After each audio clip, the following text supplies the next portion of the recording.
Hi everyone, welcome back to maths by Nandini. और आज हम पढ़ेंगे सबसेट। तो सबसेट क्या होता है, अगर सिंपल लैंग्वेज में देखें हम तो किसी सेट ए को हम किसी सेट बी का तब सबसेट कहते हैं जब ए के सारे एलिमेंट जो है वो सेट बी के में भी प्रेजेंट हों। मतलब इसका डेफिनेशन अगर देखें तो a set A is said to be a subset of a set B if every element of A is also an element of B। वही चीज़ है कि जो A के सारे एलिमेंट्स हैं वो B में भी अवेलेबल हों तो A को B का सबसेट कहते हैं। और इसको डिनोट करने का जो सिंबल होता है वो ऐसे होता है, सबसेट को डिनोट करने का। That is A is a subset of B if A belongs to A implies that A belongs to B। मतलब A को B का सबसेट तब कहते हैं जब कोई एलिमेंट A है जो कि A में बिलोंग कर रहा है और वही एलिमेंट A जो है वो B में भी बिलोंग करता है। तो ये मैथमेटिकल रिप्रेजेंटेशन हो गया। और इसमें क्या है कि if A is not subset of B then we write A is not a subset of B। यहाँ पे क्रॉस का निशान लग जाता है। और इसमें कुछ पॉइंट्स हैं कि A is subset of B and B is subset of A। Then if and only if की कंडीशन होती है तो यहाँ पे A इक्वल्स टू B हो जाता है। मतलब कि ये नेसेसरी एंड सफिशिएंट कंडीशन होती है कि अगर A जो है वो B का सबसेट है और B जो है वो A का भी सबसेट है तो दोनों सेट जो है वो बराबर हो जाते हैं। या तो फिर अगर उल्टा भी कह सकते हैं इसका कि अगर A और B इक्वल सेट है तो A जो है वो B का सबसेट है और जो B है वो A का सबसेट है। और दूसरा पॉइंट है इसमें कि every set A is a subset of itself, that is A is a subset of A। मतलब जितने भी सेट होते हैं वो उनका एक सबसेट वो खुद ही होता है। मतलब A is a subset of A itself. और तीसरा पॉइंट है कि phi is a subset of every set. Phi जो है वो एक कॉमन सबसेट सारे सेट का होता है। तो हम कह सकते हैं कि कोई भी अगर सेट दिया है A तो उसके मिनिमम दो सेट्स तो हमें पहले से ही पता होंगे कि एक तो वो सेट खुद होगा उसका सबसेट और एक फाई। ठीक है, अब इसका कुछ एग्जाम्पल है। अच्छा, इसको हम क्यों कहते हैं कि कोई सेट खुद का ही सबसेट होगा, क्योंकि अगर कोई भी सेट है, मान लीजिए कोई भी सेट है 1 2 3, तो इसमें जितने भी एलिमेंट्स हैं वो अगर सेट A ही ले लें तो ये खुद का जो जितने भी एलिमेंट्स हैं वो इसमें भी प्रेजेंट ही होंगे तो ये खुद का ही सबसेट कहलाता है। अच्छा, फाई को क्यों बोलते हैं कि सारे सेट का एक सबसेट होगा, क्योंकि फाई क्या है कि जिसमें कोई भी एलिमेंट्स ही ना हो। तो हमें उसमें ये देखना ही नहीं है कि उसमें एक कोई सेट है तो उसके एलिमेंट्स इसमें प्रेजेंट हैं कि नहीं। अगर कोई कहता है कि फाई नहीं होगा तो फिर वो ऐसा कोई एलिमेंट बताए जो कि A में ना हो, क्योंकि फाई में तो कोई एलिमेंट्स ही नहीं होते हैं ना। तो बाय कंट्रारी हम कह सकते हैं कि फाई जो है वो भी एक सबसेट होगा सारे सेट का। अब इसके कुछ एग्जांपल्स हैं कि Q is a subset of R। मतलब जो रेशनल नंबर का सेट होता है वो रियल नंबर के सेट का सबसेट होता है। Q में कैसे होते हैं, P बाई Q के फॉर्म में, जो Q नॉट इक्वल्स टू 0 हो। और R में तो सारे ही आते हैं, नेगेटिव, इंटीजर्स, पॉजिटिव, रेशनल। ठीक है। और दूसरा एग्जांपल है let A equals to A E I O U and B equals to A B C D, then B is not is a subset of A। ठीक है, बस A इसमें common है और तो सारा और कोई मिल नहीं रहा है तो B इसका सबसेट नहीं है A का। ठीक है, अब सबसेट हमने पढ़ लिया है। अब हम चलते हैं प्रॉपर सबसेट और सुपर सेट पे। तो प्रॉपर सेट क्या होता है कि अगर कोई सेट A है और कोई सेट B है, अगर A जो है वो B का सबसेट है और A और B इक्वल नहीं है तब हम कहते हैं कि जो A है वो B का प्रॉपर सबसेट है। मतलब कि एक एलिमेंट ऐसा B में है जो कि A में नहीं है। ठीक है, तब B को हम A को कहते हैं कि B का वो प्रॉपर सबसेट है और B को उस केस में कहते हैं कि ये A का सुपर सेट है। तो इसका डेफिनेशन भी वही कहता है, if A is a subset of B and A is not equals to B then A is called a proper subset of B and B is called super set of A। इसका example देखिए, A equals to 1, 2 is a proper subset of B equals to 1 2 3। ठीक है, अब इसमें एक ऐसा element है 3 जो कि A में नहीं है मिनिमम एक या उससे भी ज़्यादा हो सकता है, तब हम उस केस में कहेंगे कि ए जो है वो बी का प्रॉपर सबसेट है और बी जो है वो ए का सुपर सेट है। ठीक है, अब है सिंगलटन सेट। सिंगलटन सेट क्या होता है? बेसिकली सिंगलटन का मतलब ये है कि कोई एक यूनिक एलिमेंट होगा। तो उसका डेफिनेशन भी वही कहता है कि if any set A has only one element then हम उसको कहते हैं सिंगलटन सेट होता है। इसका एग्जांपल है कि सिंगल ब्रेसेस के अंदर सिंगल एक एलिमेंट हो गया, कोई भी एक डिजिट हो गया। ठीक है, तो ये सिंपल है। उसके बाद एक क्वेश्चन था, ये एनसीईआरटी में एग्जांपल दिया था, तो मैंने उसे पुट कर लिया है कि क्वेश्चन कहता है let A B and C be 3 sets. A B C कोई 3 सेट्स दिए हैं। If A belongs to B and B is a subset of C, is it true that A is a subset of C? ये पूछा गया है हमसे और ये पहले से कंडीशन दिया है कि ए जो है वो बी में बिलोंग करता है। ये देखिए सिंबल का ध्यान रखना पड़ेगा आपको कि ए जो है वो बी में बिलोंग कर रहा है और जो बी है वो सी का सबसेट है। तो क्या ये सच है कि ए जो है वो सी का सबसेट हो? If not give an example. तो हम इसे करते हैं कि मान लीजिए हम मान लेते हैं कि ए इक्वल्स टू क्या है 1 2। ठीक है, ए इक्वल्स टू 1 2 एक सेट है, तो बी क्या होगा? ए जो है वो बी में बिलोंग कर रहा है। अब देखिए इससे ये नहीं दिया है कि ए जो है वो बी का सबसेट है, ये दिया है कि ए जो है वो बी में बिलोंग करता है। तो इसको हम एक एलिमेंट की तरह कंसीडर करेंगे कि इसमें पूरा बिलोंग करेगा ए। और मान लीजिए कि 3 4 अलग से एलिमेंट्स हो गया, तो ये बी सेट हो गया हमारा। ठीक है, और बी जो है वो सी का सबसेट है, मतलब सी इक्वल्स टू ऐसे होगा। ठीक है, तो क्या ये सच है कि ए जो है वो सी का सबसेट हो? सबसेट तो नहीं कह सकते हम इस केस में। ठीक है, क्योंकि अब ये जो है एक एलिमेंट की तरह है, इसमें सी में एक एलिमेंट की तरह बिहेव करेगा और यहाँ पे ये जो है अलग अलग एलिमेंट्स हैं। तो ये सच नहीं होगा कि ए जो है वो सी का सबसेट हो ही। तो सो दिस इज इनकरेक्ट कि A is a subset of C. हाँ, अगर ऐसे दिया होता कि A is a subset of B तो हम ऐसे लिखते हैं कि ए बी इक्वल्स टू अलग अलग इसको लिखते हैं कि 1 2 3 4।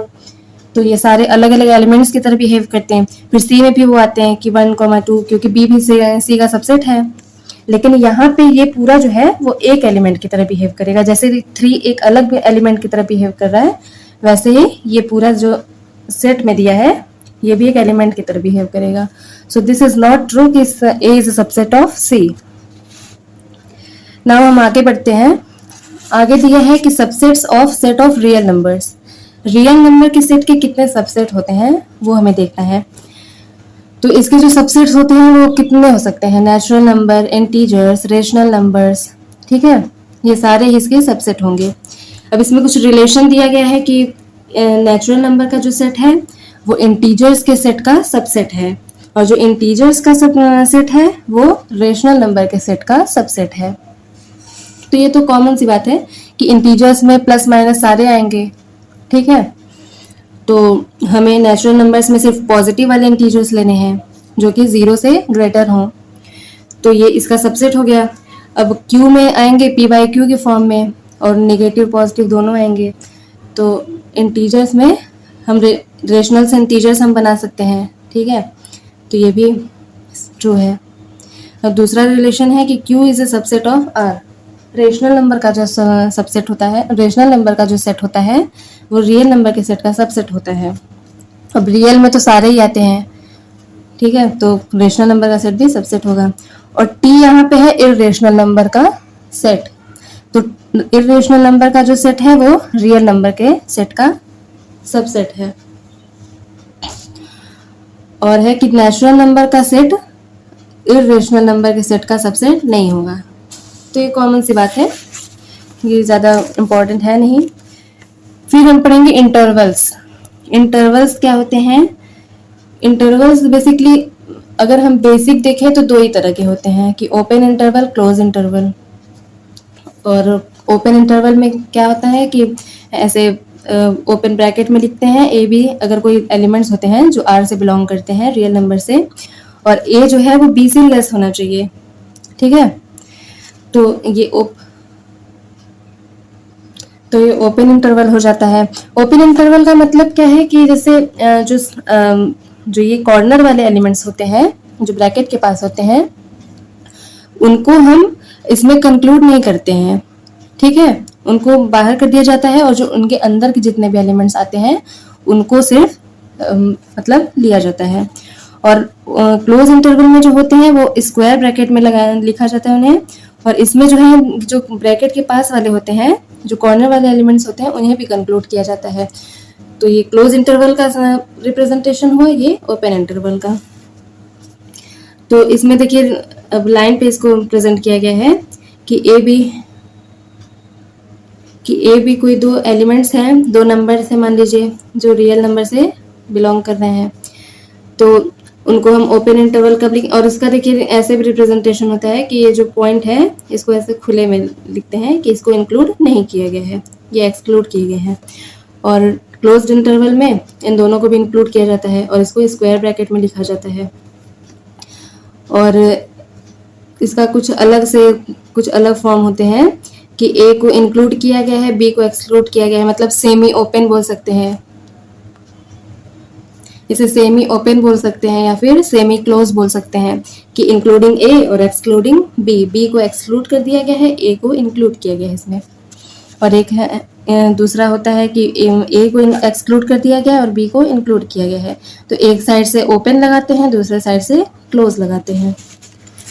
और इसमें जो है एलिमेंट्स जो होते हैं ना वो रेशनल नंबर से बिलोंग करते हैं, तो इसमें इनफाइनाइटली मेनी पॉइंट्स आपको मिलेंगे। ये नहीं है कि सिर्फ 2-3 कोई फाइनाइट नंबर मिले, इसमें इनफाइनाइटली बहुत सारे नंबर्स आपको मिलेंगे। अब आगे चलते हैं। एग्जाम्पल इसका है इंटरवल्स का कि a इक्वल्स टू -3 to 5 और b इक्वल्स टू ये देखिए ओपन इंटरवल का एग्जाम्पल है और एक क्लोज इंटरवल का। और इसमें देखिए सबसेट का क्या इसमें आया है डेफिनेशन कि a इक्वल्स टू -3 to 5 है और b इक्वल्स टू -7 to 9 है, मतलब कि इसमें देखिए -3 से 5 तक, मतलब इसमें बहुत सारे पॉइंट्स आएंगे अगर हम देखें। और इसमें तो आएंगे वैसे बहुत सारे पॉइंट, लेकिन हम अपने इसमें देखें अपने क्वेश्चन के अकॉर्डिंग तो -3 -2 -1 0 ऐसे करते करते, और ओपन है तो 3 को इंक्लूड नहीं किया जाएगा, ठीक है, तो 3 को एक्सक्लूड कर सकते हैं, जैसे 3 4, ठीक है। और इसके बीच में भी बेसिकली बहुत सारे पॉइंट्स आएंगे, ऐसा नहीं है कि ये सिर्फ ऐसे इंटीजर्स के फॉर्म में आएंगे, इसमें रेशनल इरेशनल बहुत सारे आएंगे।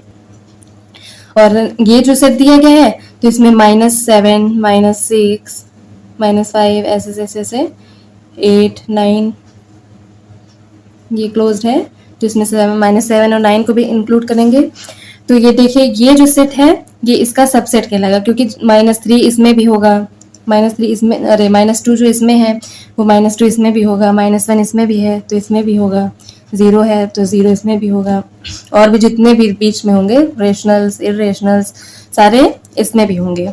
तो A is a subset of B। अब इसके कुछ पॉइंट्स हैं, क्या पॉइंट्स हैं कि वही 0 से मतलब क्लोज ब्रैकेट 0 से इनफाइनाइट तक है, तो इसमें 0 को इंक्लूड किया गया है और इनफाइनाइट तक गया है, तो set of non negative real numbers, मतलब इसमें नेगेटिव सारे नहीं हैं, जितने भी पॉजिटिव हैं 0 से उन सारे को इंक्लूड किया गया है रियल नंबर्स का। और दूसरा है माइनस इनफाइनाइट से 0 तक, set of negative real numbers, इसमें नेगेटिव वालों को लिया गया है, पॉजिटिव को नहीं लिया गया। और माइनस इनफाइनाइट टू इनफाइनाइट है, तब हम कहेंगे कि set of real number to a line extending from minus infinite to infinite.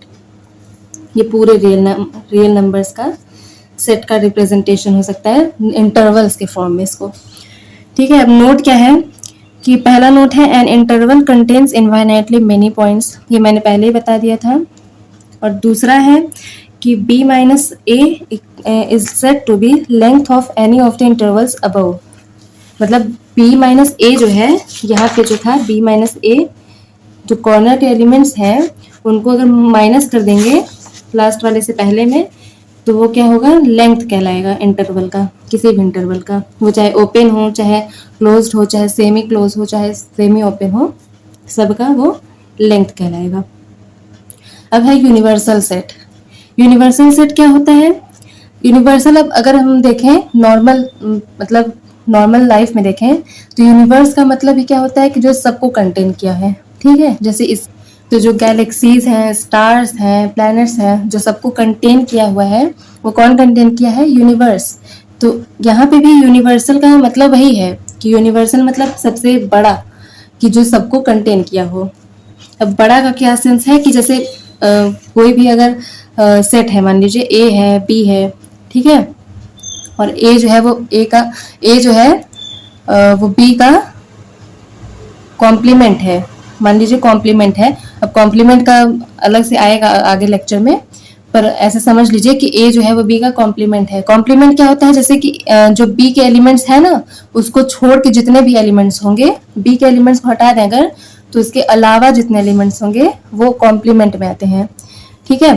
जैसे ये है, देखिए यहाँ पे, तो ए अगर कोई सेट है, ठीक है, इसमें मान लीजिए अगर हम लेते हैं कि 1 2 है, ए में अगर मान लीजिए 1 2 है, तो इसके जो कॉम्प्लीमेंट्स में आएंगे ना, और यूनिवर्सल अगर ले लेते हैं कि 1 2 3 4 5, तो इसके जो कॉम्प्लीमेंट्स में आएंगे, मतलब कि ए में आ रहा है 1 2, तो 1 2 को छोड़कर जितने भी और एलिमेंट्स हैं वो इसके कॉम्प्लीमेंट्स में बिलोंग करेंगे। तो और कौन कौन से बच रहे हैं? 3 4 5। तो ये होता है कॉम्प्लीमेंट का सेंस, और आगे भी हम लोग पढ़ेंगे कॉम्प्लीमेंट के बारे में। तो बेसिकली यूनिवर्सल सेट वही होता है, और इसका डेफिनेशन देखें तो it is defined as the set containing all possible discussion, context और problem. It is often represented by U. जितने भी पॉसिबल डिस्कशंस हो सकते हैं, ठीक है, प्रॉब्लम्स हो सकता है, ये सबको कंटेन किया हुआ होता है। इसका एग्जाम्पल है कि if a equals to 2 4 6, b equals to 1 3 5, ये कोई दो सेट दिया है। One possible universal set is u equals to 1 2 3 4 5 6। मतलब ये हम अपने मन से यूनिवर्सल सेट बना सकते हैं कि जो दोनों को कंटेन कर ले। तो ऐसा कौन सा होगा? 1 2 3। अब देखिए ये बी के एलिमेंट्स भी इसमें आ रहे हैं और ए के एलिमेंट्स भी इसमें आ रहे हैं, तो इसको हम यूनिवर्सल सेट कह सकते हैं। किसका? ए और बी का। मतलब ये बी, ए और बी को दोनों को कंटेन कर सकता है, ठीक है। और यूनिवर्सल सेट को हम दिखाते कैसे हैं, इसका नोट दिया है। In Venn diagrams the universal set is represented by a rectangle. इसको हम रेक्टेंगल से रिप्रेजेंट करते हैं वेन डायग्राम में। वेन डायग्राम क्या होता है? वही जो मतलब सेट को रिप्रेजेंट करने का एक मेथड होता है, एक ग्राफिकल मेथड होता है कि कैसे हम सेट को रिप्रेजेंट कर सकते हैं, उसके यूनियन को, इंटरसेक्शन को, उसमें जो ऑपरेशंस जो भी अप्लाई हो उनको हम कैसे रिप्रेजेंट कर सकते हैं। तो उसमें जो यूनिवर्सल सेट होता है उसको हम रेक्टेंगल से रिप्रेजेंट करते हैं। All its subsets are represented by circles inside it. और जिसके जितने भी सबसेट्स होते हैं वो सर्कल से रिप्रेजेंट किए जाते हैं, ठीक है। यूनिवर्सल सेट जो होता है ना, वो अपने सारे सबसेट्स को कंटेन किया हुआ होता है। तो इसके जो जितने भी सबसेट्स बनते हैं उनको हम सर्कल से डिनोट करते हैं। तो ये मैंने एग्जांपल पहले ही बता दिया कि ए कोई सबसेट है, ए कोई सेट है, तो इसको हमने अंदर सर्कल से डिनोट किया है। और ये जो है ये यूनिवर्सल सेट है कि ये ए को कंटेन किया गया है। तो अब ये जो स्पेस बच रहा है ना, इस सर्कल के अलावा जो ये स्पेस बच रहा है, ये कहलाएगा ए कॉम्प्लीमेंट। मतलब इसके अंदर जो है वो ए के एलिमेंट्स आ रहे हैं, और ये जो बाहर है ये ए के अलावा जो एलिमेंट्स बच रहे हैं वो इसमें कंटेन करेंगे, इस वाले रेंज में। और ये पूरे को हम कहेंगे यूनिवर्सल सेट है। A union A complement equals to U. इन दोनों का अगर हम यूनियन ले लेंगे दोनों सेट्स का, तो हमें पूरा ये यू मिल जाएगा, यूनिवर्सल सेट। और इसका एक नोट है कि नॉट ऑलवेज फाइनाइट। ये फाइनाइट हो ये जरूरी नहीं है, ये फाइनाइट भी हो सकता है, इनफाइनाइट भी हो सकता है। ये अब किस पे डिपेंड करता है कि कैसा हमारा सबसेट मिल रहा है, कैसे इसके सेट्स हैं, ठीक है, उस पर ये यूनिवर्सल सेट टोटली डिपेंडेंट होगा। तो इतना हमारा लेक्चर था आज का पूरा। और इसके बाद है एक एक्सरसाइज है 1.3 है, तो उसे हम देखेंगे अगले लेक्चर में। ठीक है, थैंक यू, बाय बाय।